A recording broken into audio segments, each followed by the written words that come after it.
Hello students, welcome to my YouTube channel. मैं Monu sir आपके लिए एक बार फिर लेके आया हूँ बहुत ही इंटरेस्टिंग वीडियो। जैसा कि आपको पता है कि नेशनल इनकम हमारा चैप्टर एक चल रहा है जो कि बहुत ही इंपॉर्टेंट टॉपिक है बोर्ड एग्जामिनेशन के पॉइंट ऑफ व्यू से। तो इसी सीरीज में मैं आपके लिए एक वीडियो लेके आया हूँ जिसमें मैं आपको जीडीपी बताऊंगा, nominal GDP and real GDP दोनों का कंपैरिजन समझाऊंगा। और जब आप वीडियो पूरा ये देख लेंगे तो एंड में आपको एक क्लियर हो जाएगा कि ये नॉमिनल जीडीपी क्या है और रियल जीडीपी क्या है, दोनों का क्या इंपॉर्टेंस है, दोनों में क्या डिफरेंस है, क्यों जरूरी है। तो चलिए देखते हैं। तो पहले मैं आपको बता दूं जीडीपी क्या है। इससे पहले वाले जो वीडियो हैं उसमें मैंने आपको बताया है मीनिंग ऑफ जीडीपी। एक बार मैं दोबारा आपको यहाँ पे क्लियर कर दूं, क्योंकि नॉमिनल जीडीपी और रियल जीडीपी में जीडीपी कॉमन है तो जीडीपी आपको क्लियर होना जरूरी है। जीडीपी क्या है?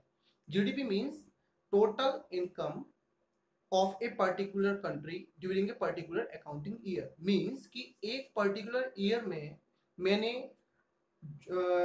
एक नेशन के अंदर जितने भी गुड्स या सर्विस प्रोड्यूस किए उनको अगर मैं उनके प्राइस से मल्टीप्लाई करता हूं तो जो भी उसकी कीमत निकल के आई, जो उसका प्राइस निकल के आया, उसे मैं कहूंगा जीडीपी, ग्रॉस डोमेस्टिक प्रोडक्ट। और ये जो मैं ले रहा हूँ ये एमपी मींस मार्केट प्राइस पर मैं इसको ले रहा हूँ, जीडीपी एट एमपी। तो एक पर्टिकुलर अकाउंटिंग ईयर में जितना भी मैंने गुड्स या सर्विस प्रोड्यूस किया उस सबका मार्केट प्राइस से अगर मैं मल्टीप्लाई करता हूँ तो निकल के आता है जीडीपी। दूसरा कि मेरा नॉमिनल जीडीपी क्या है। नॉमिनल जीडीपी को अगर मैं समझाऊं आपको तो बहुत ही सिंपल लैंग्वेज में ऐसे समझा सकता हूं या आप ऐसे समझ सकते हैं कि एक पर्टिकुलर क्वांटिटी माने जो मैंने क्वांटिटी प्रोड्यूस की उसमें अगर मैं करंट मार्केट प्राइस से मल्टीप्लाई कर देता हूं। करंट मार्केट प्राइस माने कि सपोज दैट इस समय ईयर चल रहा है आपका 2020, तो 2020 के मार्केट प्राइस से अगर मैं मल्टीप्लाई करता हूं तो निकल के आता है मेरा नॉमिनल जीडीपी। पॉइंट को जरा ध्यान से आप समझेंगे। अगर मेरे को निकालना है रियल जीडीपी तो रियल जीडीपी में बहुत छोटा सा डिफरेंस होता है कि क्वांटिटी मान के चलो उसमें सेम है। क्वांटिटी जितनी मैंने मान के चलो 2019 में प्रोड्यूस की, 2020 में मैंने प्रोड्यूस की, उतनी ही मैंने एक बेस ईयर में प्रोड्यूस की। बेस ईयर माने कि इसमें अब ये एक नया टर्म आया बेस ईयर। तो एक बात क्लियर है कि रियल जीडीपी के लिए हमको जरूरी है कि ये पता हो कि वहां हम जो प्राइस लेते हैं वो बेस ईयर का लेते हैं। आई होप आपको समझ में आ रहा होगा। दोनों को मल्टीप्लाई करने के बाद क्वांटिटी को और बेस ईयर प्राइस से मल्टीप्लाई करने के बाद जो रियल जो जीडीपी निकल के आएगा वो रियल जीडीपी होगा। आइए जल्दी से इसको और थोड़ा सा अच्छे से समझने की कोशिश करते हैं। मैंने जीडीपी का मीनिंग बनाया हुआ है।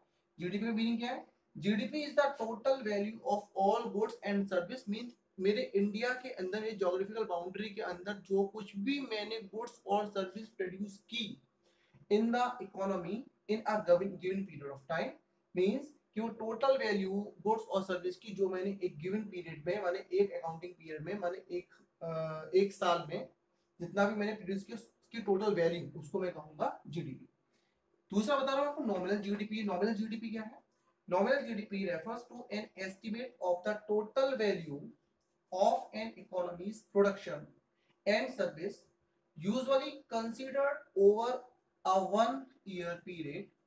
means कि 1 year period में मैंने जो भी गुड्स या सर्विस प्रोड्यूस किया है उस सबका एस्टिमेट टोटल वैल्यू क्या होगी। एस्टिमेटेड टोटल वैल्यू क्या होगी मींस कि जो अगर मैं उसको करंट मार्केट प्राइस से मल्टीप्लाई करके देखता हूं तो वो क्या होगी, उसको मैं बोलूंगा नॉमिनल जीडीपी। और ये हमेशा जो कैलकुलेशन की जाती है वो हमेशा कैलकुलेट की है प्रेजेंट मार्केट वैल्यू पर या प्रेजेंट मार्केट प्राइस पर, जिसको मैं करंट मार्केट प्राइस भी बोल देता हूँ। करंट मार्केट प्राइस भी कहते हो। करंट मार्केट प्राइस माने जो इस समय चल रहा है ड्यू टू इन्फ्लेशन, जो इस समय चल रहा है। चलिए नॉमिनल जीडीपी में फॉर्मूला मैंने भी आपको बताया थोड़ी देर पहले, Q इंटू P। माने Q refer to quantity of final goods and service produced during an accounting year. यहां पर मैंने फाइनल गुड्स एंड सर्विस ही लिया हुआ है।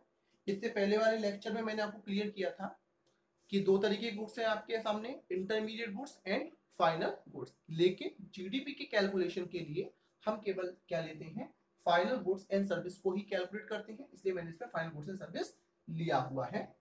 तो वो आपको क्लियर हो गया होगा कि quantity of final goods and service माने फाइनली जो ready for consumption, ready for sale मैंने तैयार करके रखा हुआ है जिसमें कि कंजम्पशन करना हम शुरू कर सकते हैं। ठीक है, उसमें गुड्स और सर्विस का जो होगा वो क्वांटिटी। और प्राइस का मतलब है prevailing during the accounting period, माने एक करेंट ईयर में जो प्राइस इस समय चल रहा है उसको मैं मानूंगा प्राइस। चलिए जल्दी से छोटा सा मैंने एक एग्जांपल यहाँ पे लिया हुआ है, जैसे फॉर एग्जांपल कि इस समय 2020 चल रहा है। 2020 में सपोज दैट कि मैं पूरी इकोनॉमी के अंदर केवल दो ही चीजें बनाता हूँ, मेरी इकोनॉमी के अंदर केवल दो चीजें बनती हैं, एक मैं पेन और एक बुक, केवल दो चीजें बनाता हूँ। अब सपोज दैट कि 2020 में मैंने 40 पेन्स बनाए और 30 मैंने बुक्स बनाई। अब पता चला कि एक पेन की जो कीमत है वो कितनी है, 10 रुपीज है। एक पेन कितने में जा रहा है, 10 रुपीज में जा रहा है। 40 पेन है टोटल, और एक जो बुक है वो 20 रुपीज की जा रही है। तो अगर मैं ये देखना चाहूँ ये 2020 का प्रोडक्शन है, टोटल प्रोडक्शन दिया हुआ है, दोनों के प्राइस दिए हुए हैं। अगर मैं Q इंटू पी का फॉर्मूला मल्टीप्लाई करता हूँ तो यहाँ पर जो पेन है वो पेन कितने होते हैं, 40 इंटू 10 400, और 30 इंटू 20 के बुक्स होते हैं, कुल मिला के ये क्या हो गया आपका 600। तो टोटल मैंने जो कॉन्ट्रीब्यूशन किया अपने जीडीपी में वो कितना किया, 1000 रुपीज का किया। आई होप समझ में आ रहा होगा। अब सपोज दैट कि मैं इसको यूं मान के चलूं कि 2019 से पहले 2018 में 2000, यहाँ पे मैं छोटा सा कॉलम ले रहा हूँ, सपोज दैट कि 2018 में 19 में जो मेरी जीडीपी है वो कितनी थी, सपोज दैट 10,000 रुपीज की थी। हालांकि करंट में जो हमारी जीडीपी है वो 2.9 यूएस डॉलर, ठीक है, 2.9 ट्रिलियन, 2.9 ट्रिलियन यूएस डॉलर इस समय हमारी करंट जीडीपी चल रही है ये, ठीक है। तो सपोज दैट मैंने माना हुआ कि 2019 में जो जीडीपी थी वो 10,000 की थी, मैंने 2020 में कितना इसको एडअप किया, इसको मैंने मान लो 1000 रुपीज ये वाला जो मैंने था वो इसमें ऐड कर दिया। टोटल जो मेरी जीडीपी है, नॉमिनल जीडीपी, वो 11,000 की है। अगर मैं जीडीपी रेट की बात करता हूँ तो जीडीपी रेट क्या होगा, जीडीपी इसका रेट जो होगा वो 1000 डिवाइडेड बाई 10,000 इंटू 100 से मल्टीप्लाई करता हूँ तो कितना निकल के आएगा, 10%। तो मैं कह सकता हूँ कि मैंने टोटल जो जीडीपी है उस जीडीपी में 10% कॉन्ट्रीब्यूट किया ड्यूरिंग द ईयर 2020। उम्मीद है आपको नॉमिनल जीडीपी समझ में आता होगा। अब मैं बात करता हूँ कि रियल जीडीपी क्या है। तो GDP, real GDP adjust for the price change due to inflation, माने इन्फ्लेशन की वजह से जो कुछ भी हमारे जीडीपी का माने गुड्स और सर्विस में जो भी प्राइसेस में चेंज आया उसे हम कहते हैं रियल जीडीपी। और इसके लिए हम क्या करते हैं कि एक बेस ईयर प्राइस इसका लिया जाता है। बेस ईयर प्राइस माने, बेस ईयर प्राइस का मतलब है कि मैंने किसी पर्टिकुलर ईयर को बेस लिया हुआ है। नॉर्मली 2011-12 को मैंने बेस ईयर माना हुआ है। सपोज फॉर एग्जांपल, चलो इसको जरा करके देखते हैं। तो सपोज ये मानिए कि मेरे पास अभी भी ये 2011-12 की बात लेके चल रहा हूँ। बेस ईयर इसका क्या है कि सपोज दैट कि दोबारा मैं ये लेके चल रहा हूँ कि मैंने दोबारा से इसमें वही 40 पेन बनाए हैं, 40 पेन और 30 बुक्स। क्लियर है आपको, 40 पेन और 30 बुक्स। अब सपोज उस समय 2011-12 का अगर मैं बेस ईयर ले रहा हूं तो 2011-12 में इसका पेन की जो कीमत थी वो 5 रुपए की थी और जो बुक की कीमत थी वो 10 रुपए की थी।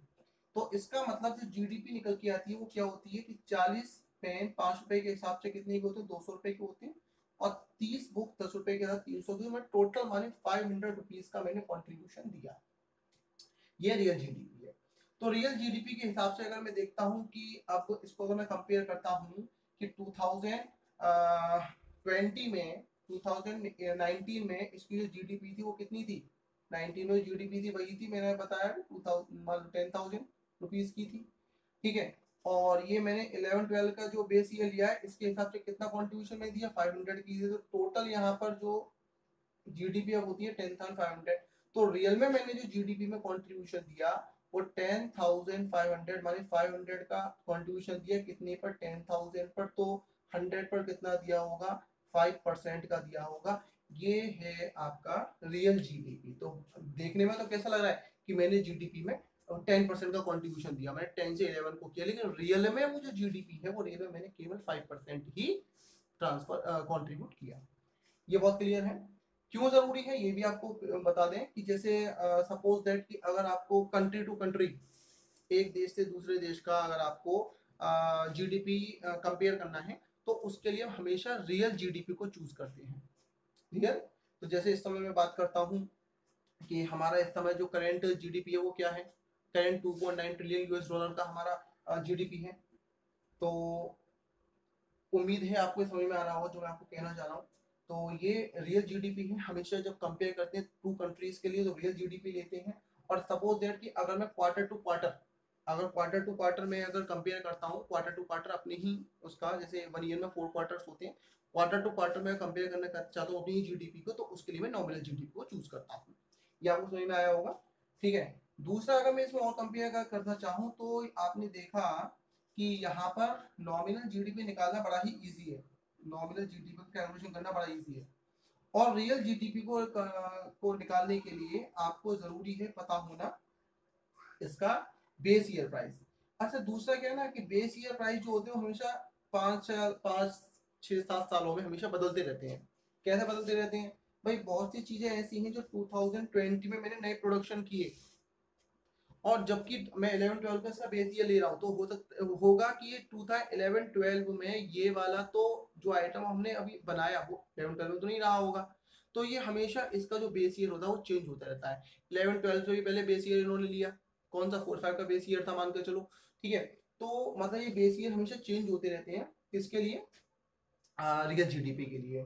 तो उम्मीद है ये आपको रियल जीडीपी और ये नॉमिनल जीडीपी आपको समझ में आया होगा। और और भी इंटरेस्टिंग अभी एक वीडियो इसमें मैं और बनाऊंगा, एक और आपका जीडीपी, रियल जीडीपी और वेलफेयर में डिफरेंस करके बताऊंगा मैं। तो मिलते हैं एक नेक्स्ट वीडियो में, नई वीडियो में। Thank you.